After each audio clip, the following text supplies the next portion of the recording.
Hello, Nails Mode Fam.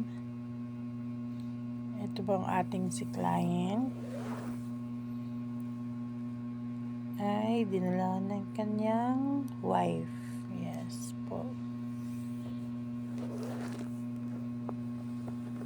Si sir po ay pumunta dito with her wife for cleaning, and also may kasama silang isang friend, nagpa-foot spa and nagpa-pedicure din po.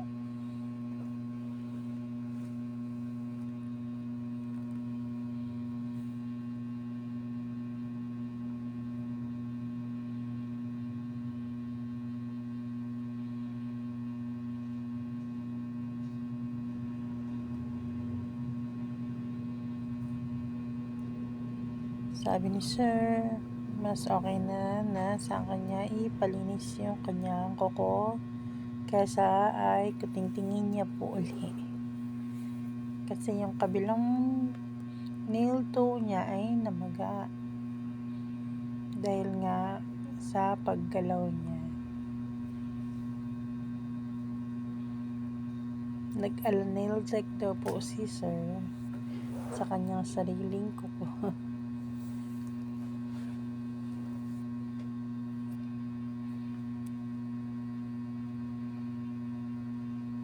Okay lang naman maglinis ng sariling kuko. Pero once masugatan, clients, huwag niyo pong basain. Pag napasok po ng tubig, possible maghakot talaga siya ng nana.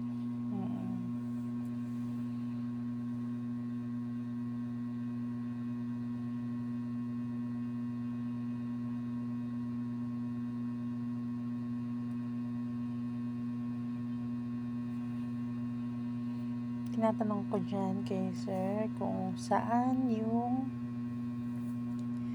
pakiramdam niya Makati na masakit. Diba? Kasi usually, para dun sa mga hindi pa nakakaalam or hindi nagpapatanggal ng ingrown and dry skin, yung mga nagpapatanggal ng ingrown and dry skin ay mas madalas na sila makaranas ng pangangati or pananakit ng gilid ng kanilang nail toe. And syempre kasama ako doon dahil natanggalan ako ng ingrown before ng aking nail tech.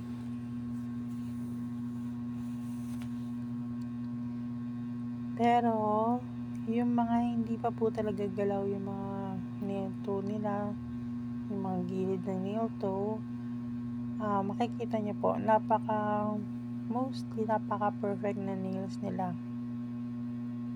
Ang ganda, walang sira, and then perfect square. Ganyan usually yung mga hindi pa nagagalaw. At halos wala nga pong dry skin eh.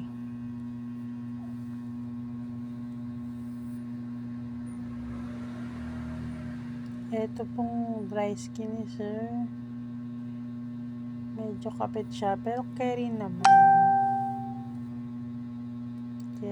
siyang tanggalin.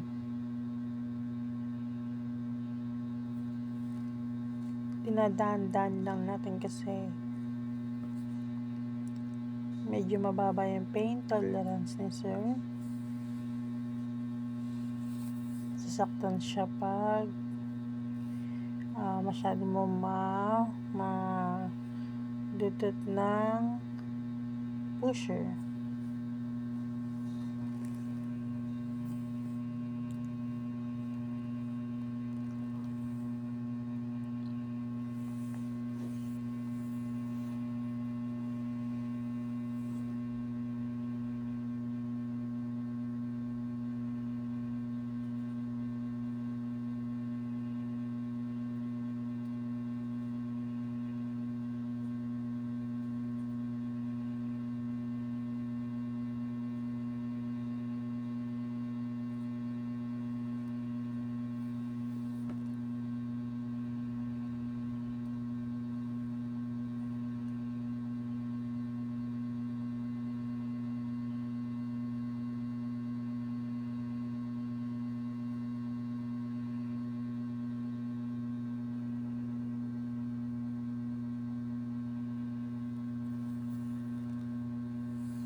medyo may naiwan pa sa dry skin ni client, bandang dulo.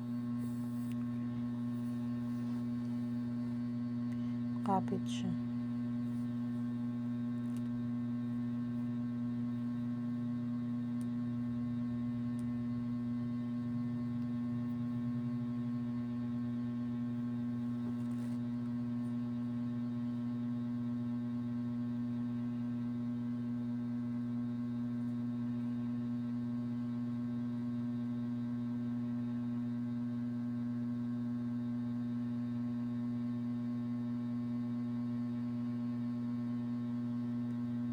O, diba?